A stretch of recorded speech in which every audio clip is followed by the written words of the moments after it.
Hi, it's just to say I'm thanking all of the speakers before me, especially a few of the speakers who come, who knock that door wide open. That's one thing that we have here in the Northwest. We're trained as speakers to be very diplomatic. We have to be careful of our words. We don't want to hurt people. But in certain times, some of our elders can knock that door open so that we can be honest, we can be truthful, and we can dig deep for that truth. When it's important to share that truth, that you'd hope that your audience and the people who are listening are prepared for the truth. I'd asked one of my elders one time, we heard teachings about being able to go talk to the cedar tree. For those of you from the Northwest, we know that our cedar tree is sacred to us because we have so many uses for it. So I asked one of my elders about that. Can you teach me how to talk to that cedar tree? And he told me, yes, I could do that very easily, but I want you to be prepared for the truth. And I said, I think I'll wait.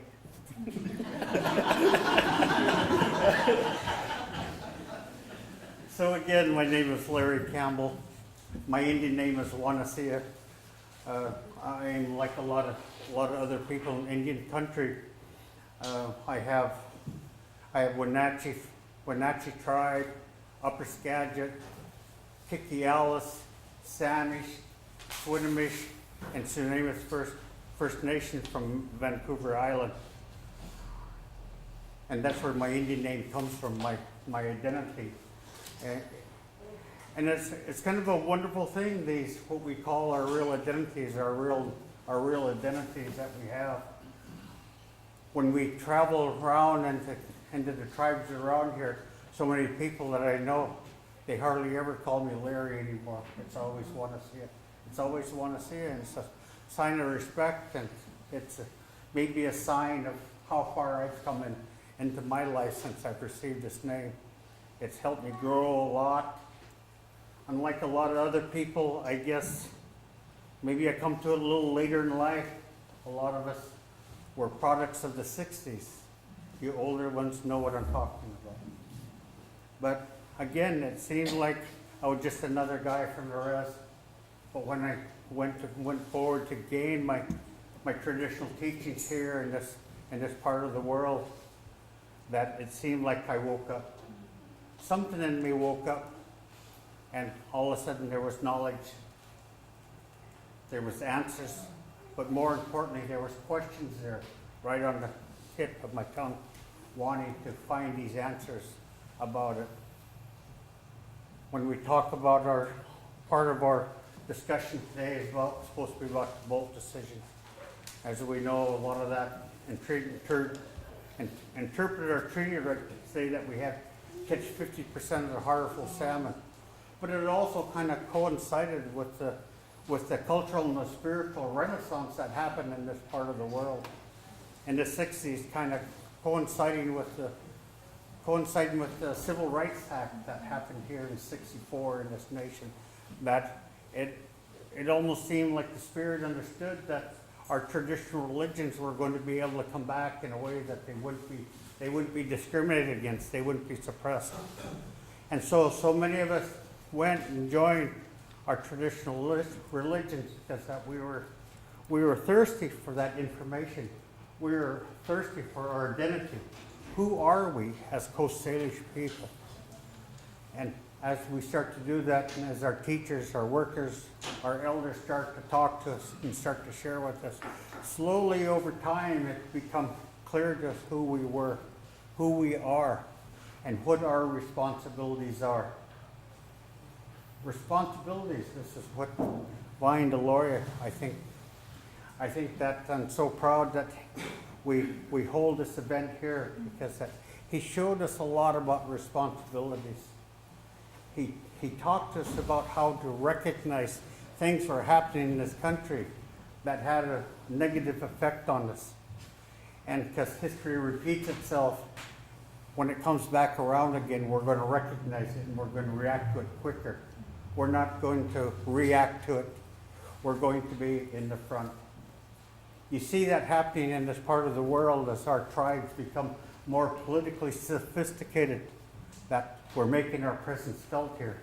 And it's being met with a great deal of anger by our neighboring communities. That we're not the same old Indians that lay down and took it on the chin, but we are sticking up for ourselves, and we're telling them there's that treaty right. A lot of our people look at the treaty and say that we lost so much when we signed that treaty, but it gave us enough there to be able to survive and to make progress of where we're at today. I come from a tribe that has 900 tribal members. We have a tribal government that has 800 employees. I don't know what Lummi is right now, but I imagine all of us are growing exponentially with that. We have the potential to hire every one of our tribal members that would want to work. And how are we doing that? We're doing that through organizations like Northwest Indian College. We're not sending our students off to college to be white people. Where they're allowed to stay home so they can learn to be Lummi, Swinomish, Coast Salish, so that they can start to dig around into their family histories and their personal histories and find out what it means to be Coast Salish. What is that responsibility that we have to our families, that we have to our land? I heard Canham, he was talking about, he mentioned a name earlier, one of our medicine men from this community. He told us a long time ago that he says, those of you that travel for our tribe, when you get to other parts of the country and you hear elders speaking, Charles said, he says, you listen, because no matter where you go in this country, those elders in those communities are telling their young people the same thing that we're telling you. So listen. What is different though is the ceremonies and the teachings are a little bit different. Why? Because what we have as Coast Salish people comes from the land. It comes from the land. We look at our tribes here, there's about 5 or 6 tribes of us that was in 35 miles of each other. But in a lot of ways, we're different as night and day. I use the example of the Upper Skagit because my father was Upper Skagit, Colville. Freshwater, mountains, forest. Swinomish just downriver a little ways, 20 miles, 25 miles away. Salt water. And when you look at us in comparisons of people, we're quite a bit different. Why?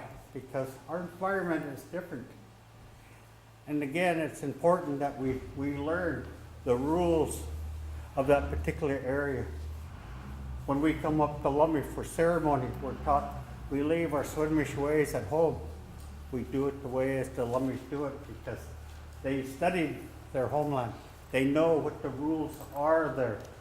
And sometimes we're told at home, you don't do it, but the Lummis do it. The Nooksack do it. A little bit differently. Why? Because the environment is different. This is the responsibilities that we had. Vine Deloria said many, many years ago, I'm not going to worry about the tribes in the Northwest because you're still doing your ceremonies.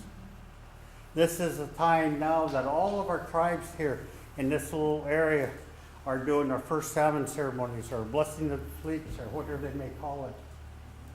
Because we all been taught that we have a personal relationship with the salmon. We call ourselves, and many times the name for ourselves translates into the salmon people. We have this responsibility to the salmon. They tell us that they'll always be there to provide for us as long as we give them honor and respect in ceremony, to let them know that we still respect them and we're thankful for what they do for our people. They bring us wealth. They bring us happiness. They bring us contentness. The anthropologist has said the tribes here in Northwest were some of the most complex tribes in all North America. Why? Because we had wealth. We didn't have to wander over a large area to find our wealth, the salmon come to us. Over thousands of years, we learned the habits of the salmon. We not only learn how to catch them, but we learn how to process them to get us through the winter months. Our wealth comes from a perishable item. So our wealthy people who had a lot of salmon put away for the wintertime, they gave it all away. Non-Indian people used to ask me, why would they give that away? Wealth is meant to be hoarded. And I said, but when your wealth is a perishable item, if you hoard it, nobody gets the value of it. We've heard it said that anything in Indian country is reciprocal. We remember kindness. We remember prayers. We remember material things that are given to us by our people, because it'll be paid back in the future. When we have death in our community, the wallets come out, the material things come out that we need for our ceremonies. The food comes out. Why? Because that we say that death don't forget any of us. It don't forget any of us. And so then we remember how we're related. At home, we'd give someone $20 to help them out with their work when they had a death in their family. And then we explain to them how we're related. So when we go back into our families, these grandmothers were sisters. That's why we were told anytime that happened in this family that we're to sit there and help them. Our Indian insurance is how we take care of one another. Remembering who we are as people, who our families are as people. All of these family lines that I have in my makeup, I have to remember the people that come from each of those communities. I tell people that on the Heinz 57 of Indian country. And I think that's the way it goes. What do we see in Indian country? Vine DeLorean, just about all of our books, has made real strong points on how the non-Indian people are different than we are. Pointing out those differences in the relationships that we have and the weaknesses that the non-Indian people come here. We always tell them that they're still reacting to the old country. So many of the people come up here and try to recreate what they knew in the old country.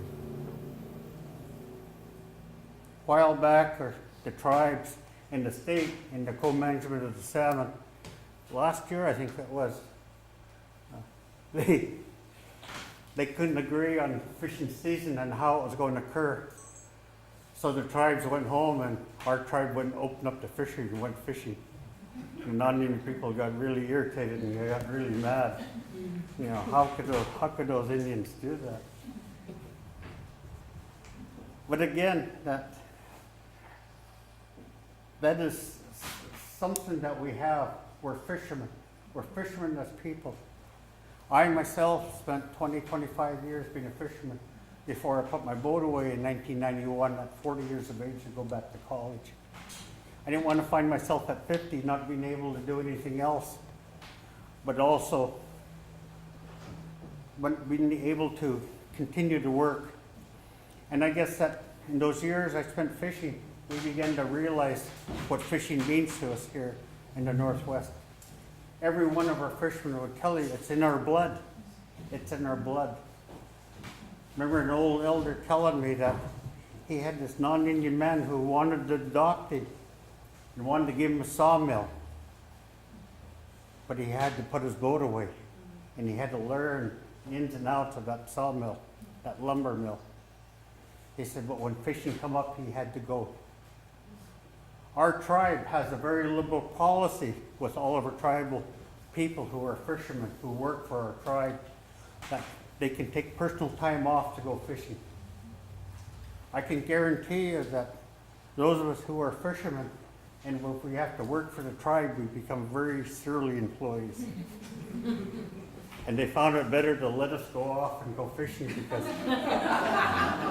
we make a little bit of extra money, but we come home and that spirit satisfies her. That water spirit satisfies her spirit.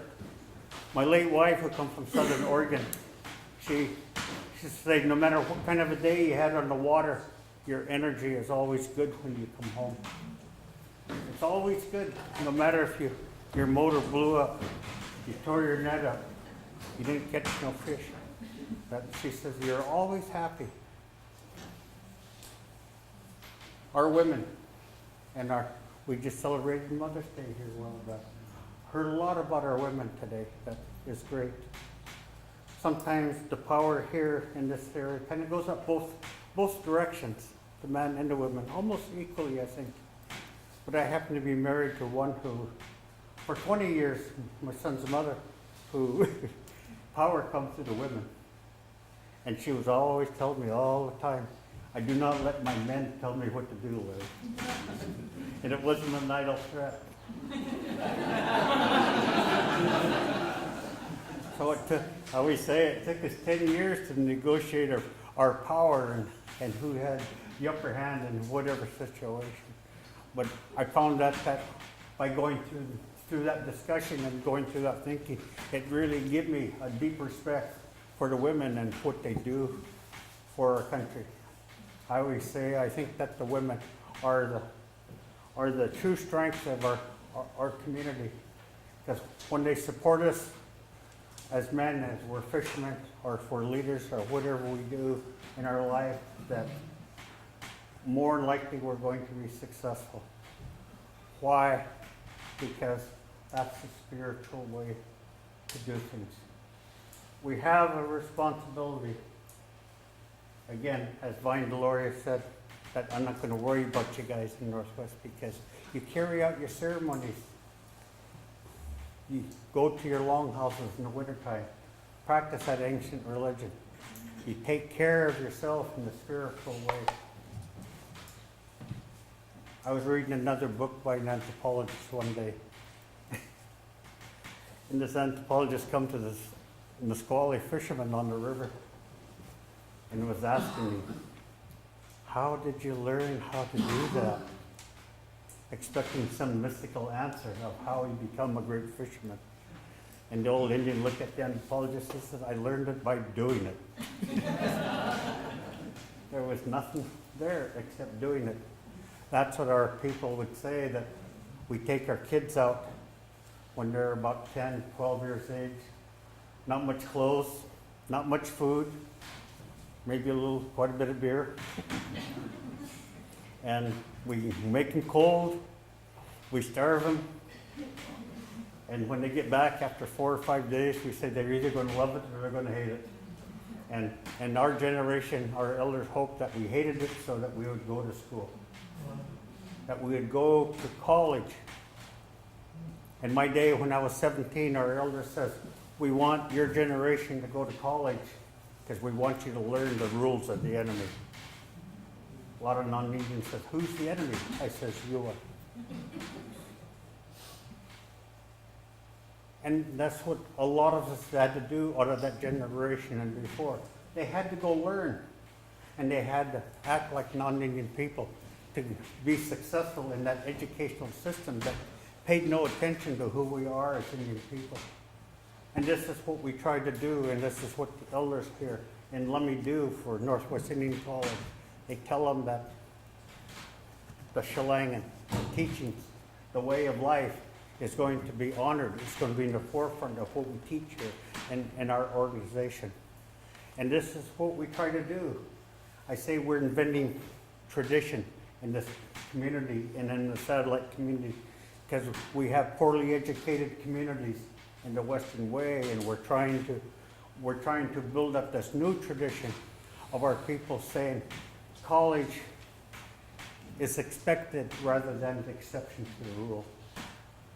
And that when we have our graduates, they're also going to be able to have a good sense of what this tribal culture and the spirituality and the way of life is, but they'll also be critical thinkers and able to take this education anywhere in the world and to be successful at any job that they do.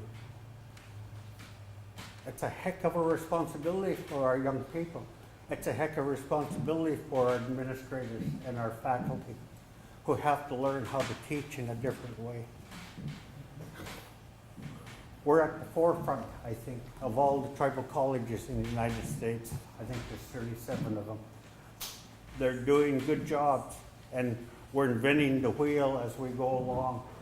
And again, I think that our people are going to be more successful as they go through. Once a year, we go to our satellite campus. We have board meetings as the Board of Trustees. And we don't have to see numbers and we don't have to see statistics to show that we're doing our job there. We see the happiness, the extreme gratefulness that our students are showing us for the opportunity that they're being given. And this is what drives us on to be able to, again, find a new way to teach education. I tell our people, when I was new into my life, into the Spirit, receiving my traditional teachings, that was 35, 37 years ago, that I'm still thinking of those concepts that they gave me at that time. And I'm thinking, how did those old people keep my attention for 35 years? Can we do that at Northwest Indian College? We're trying to discover the key to that secret and how those old people were. They didn't give it all to us. They give us about 2/3 of it. And then they watched the ones of us who thought about it and took it a step further and tried to learn the deeper part of it. And then they were the ones who come and talk to us. Florence and her boy. My job in Swinomish at the wintertime ceremonies is I was table manager, so it was my job to make sure everybody got fed in the right time. So Ray, Peter, and Florence, I'd always kind of make sure that they were the last ones to get fed. Then I'd go sit down and have coffee with them, and Ray's that type of teacher that if you sit down, if you get within voice length, he's going to sit you down and talk to you. And he talked to me many times, gave me a lot of good teachings and things that sustain me that I'm still thinking about to this day. So this is what we're trying to do, I think, in Northwest Indian College. We're trying to say when our students graduate from here that they will take life lessons there that will last them for the rest of their life. Again, we want to thank each and every one of you for being here. Thank you for listening to what we had to offer here. And this is just a small part of the work that we're doing here in the Northwest, and it's an exciting time. It's an exciting time to be Coast Salish, and I love what is happening. We are working really hard at push and pull of whether we're going to be a progressive tribe or a traditional tribe.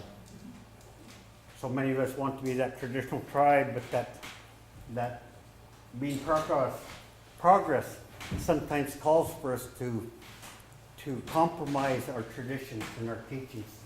And it's always a push and pull there. We don't know which way to go. But again, as we go forward, we're beginning to learn that. Tom Sampson, here one day we were working with the customs officials, the customs agents who were bothering our people as we were going across the border. And we invited this lawyer to come help us to work with the customs agents.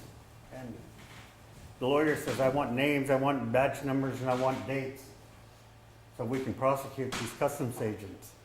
And Tom says, wait. We've always been taught that when we do work of this type, if we're trying to protect our people, we have to remember that the customs agents, they have families, they have careers. And that no way that as we're trying to accomplish our goals can we harm those people, that we also have to take care of them. And to me, that showed me a great wisdom. It showed me something that I said, we need to get into that further. We need to understand that a little bit further. And how can we do both?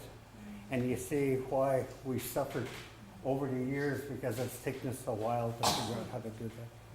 So hi, it's good to see. I'm thanking each and every one of you for that is here today. I hope that we've offered something that is beneficial to you, that you can take home with you and use in your own communities. I accept it.